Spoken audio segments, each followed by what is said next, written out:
This is Jarrod Horak. Welcome to my latest Road to the 2023 Kentucky Oaks video. And in this series so far, I've covered 15 races. My top choices have 7 wins, and I've given out some exactas and trifectas as well. In this video, I'm going to cover the Suncoast Stakes at Tampa Bay Downs. And in this Oaks Points race will be run on Saturday, February 11th, 2023. The 9th race at Tampa Bay Downs, $150,000 Suncoast Stakes. 3-year-old fillies traveling 1 mile and 40 yards on the main track with a scheduled post time of 4:48 p.m. Eastern. Your 2-year-old filly Champion is going to break from the inside post, and she is number 1 Wonder Wheel, and she's even money morning line. She ran 5 times as a 2-year-old with 4 wins and a second. She banked more than $1.5 million. She's a $275,000 Keeneland sales grad, so she earned way more money than they paid for her last year, and we'll see if she can improve and at least be just as good as a 3-year-old. We're going to find out. And she's versatile. That's for sure, because in her career debut, she stalked and she won nicely at 5.5 at Churchill. 6 furlongs in the Debutante Stakes. Second time out, she wired the field. In her third start, they gave her a couple months off and brought her back in the Grade 1 Spinaway at 7 furlongs at Saratoga. She stalked and was second best. They stretched her out in distance to 1 mile and a 16th in back-to-back Grade 1 races at Keeneland, the Alcibiades on October 7th, and in that race, in a 14-horse field, she drew the rail and she wired the field and she held on by a nose. The Breeders' Cup Juvenile Fillies on November 4th, she rallied from 11th place and got a great inside closing run, and she won by 3 lengths. So Tyler Gaffalione was aboard for all of her starts last year. He'll ride her back.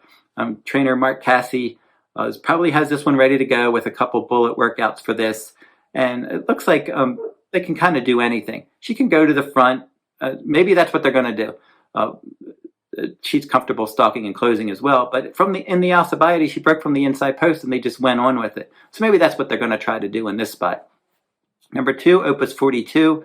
This one is a daughter of Mendelssohn. Lemon Drop Kid is the dam sire. She's run 4 times, and she was part of the exacta in all 4 starts. Her first 2 turf sprints in Maryland, she finished second in those 2, and then in her last 2 dirt sprints at Tampa Bay, she won both.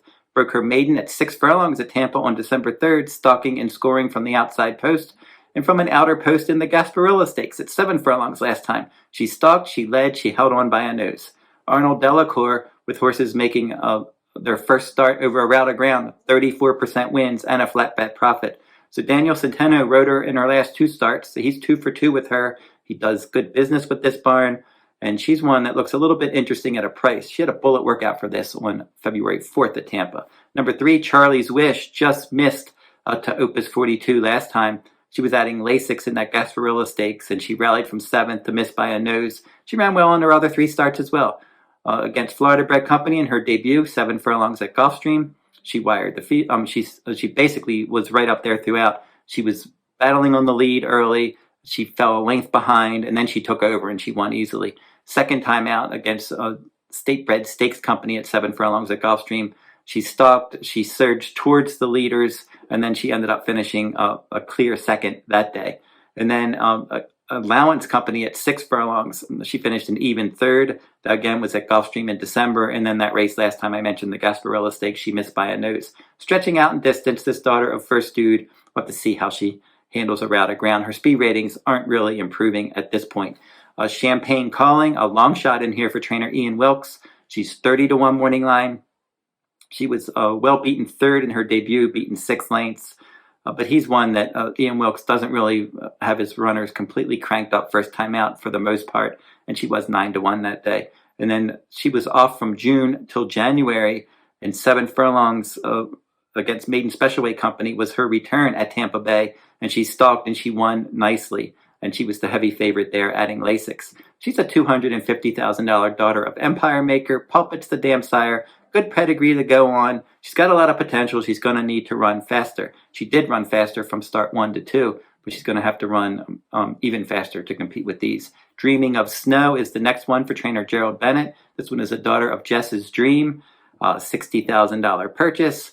And she won 2 of her 4 starts. She won her career debut at Colonial Downs. Then she was 4th in the Sandpiper Stakes at Tampa Bay in her next start. She dropped to the optional claiming ranks, and she ran off the screen, going wire to wire at 6 furlongs on December 17th.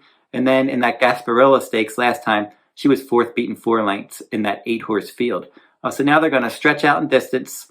And so far, when she didn't run in stakes races, she won both, but in her 2 stakes starts, she finished 4th, and she's going to need to step it up. Guns and Graces, if you're a fan of trainer Chad Brown, you're going to get a price. You don't get many prices on Chad Brown trainees, but Guns and Graces, number 6, is 15-1 morning line. She's a daughter of Gun Runner, and Empire Maker is the dam sire. She was beaten 13 lengths when she finished 2nd in her career debut at Aqueduct in a 1-turn mile, and then at Tampa Bay at this mile and 40-yard distance.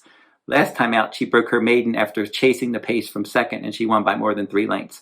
And she earned a much better speed rating second time out. She's a $375,000 purchase, but she's going to have to step it up as well because some of these others, like Wonder Wheel, they're running much faster at this point. Fast Tracked for trainer Arnold Delacour. This is his 2nd runner in here, and just like his other trainee, she's trying a route of ground for the first time. She battled on the pace, and she won her career debut in a maiden claiming $45,000 at Laurel Park by a neck. Second time out, the Maryland Juvenile Fillies. That was a race restricted stakes race for Maryland bred or sired horses. And that was in the mud at 7 furlongs. And she ended up finishing 2nd. And she was a clear 2nd. And then the winner came back and won her next start. She was almost 14-1 last time. She's going to be higher than that in this spot. And she's going to, just like a lot of these, is going to have to step up her game. Ticker Tape Home for trainer Mark Cassie. 1 for 5 with 2 second-place finishes. And she has yet to run on dirt. She started her career in a turf sprint at Woodbine, and she finished 2nd. She rallied from off the pace to take the lead that day, but she couldn't hold it. She was the favorite, and she was 2nd, beaten a half length. Stretched her out in distance in her 2nd start, turf route. That was at Saratoga. She was well beaten that day. Turned her back at Saratoga in her next start. She finished 5th in a 10-horse field. She graduated by 9 lengths, stalking the pace at Woodbine in a 7-furlong turf race. And then in the display stakes on all-weather ground, last time out at Woodbine at 7 furlongs, she set the pace. She finished 2nd, beaten a half length, and she was almost 5 lengths clear of the rest. So trying dirt, she's a $625,000 purchase. And for trainer Mark Cassie, she is his 2nd starter in here. He also has Wonder Wheel, and she's going to offer much more value than her stablemate, but she's going to have to run much faster. Julia Shining rounds out the field for trainer Todd Pletcher. This one is a daughter of Curlin. AP Indy is the dam sire, and she is 2 for 2. She won both of her starts last year. 7-furlong debut at Keeneland at 7 furlongs, 12-horse field. She was climbing. She was racing wide. It didn't look like she was going anywhere. And then she figured out what she was doing midway through the race, and she really produced a big stretch kick, and she won by almost 3 lengths. The runner-up there was Positano Sunset, and she was a next out winner. Julia Shining, also a next out winner in the Grade 2 Demoiselle Stakes in the slop at Aqueduct at a mile and an 1/8 second time out. Again, it didn't look like she was going anywhere, like she really wasn't handling the wet footing, but she was able to put it together in the stretch like she did in her debut, and she won by a neck. So she's going to have to run faster. She did run faster from her first start to her 2nd start, but she's going to have to be a little more professional this year and run a complete race. She's not going to be able to beat a horse like Wonder Wheel just showing up in late stretch. She's going to have to run a more complete race. If she does, she's going to be certainly a threat in here. Her sister, Malathot, ended up winning the Breeders' Cup Distaff last year, and she was very good for trainer Todd Pletcher. And Todd Pletcher also won this race last year with Nest. So I think she's got a decent shot in here. Obviously, Wonder Wheel is going to take a lot of action, and we'll have to see how good she is. Has she progressed from age 2 to 3? We're going to find out in here. Wouldn't be surprised if she went to the front and tried to wire the field. We'll have to see how all that plays out. But I am going to go with Julia Shining. I like her. I think she's got a lot of potential. She showed a lot of ability to win both starts last year, despite not running complete races, and then winning that stakes race 2nd time out in the slop. So it's not easy to win at 7 furlongs in your debut, and she did that. And then she stretched out in a stakes race 2nd time out, caught a wet track.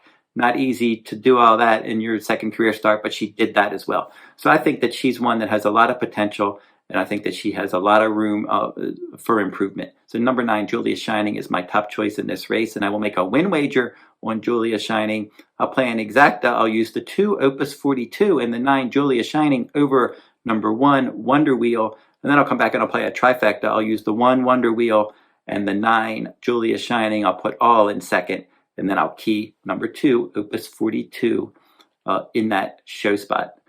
So that will wrap up the video for this one. Don't forget to like, subscribe, and comment if you like this content. I'm going to be back with some more Kentucky Derby videos this week. I got a couple more that I'm going to be covering, the Sam F. Davis, and then the El Camino Real Derby. So stay tuned to my YouTube channel this week. I'm going to have those posted.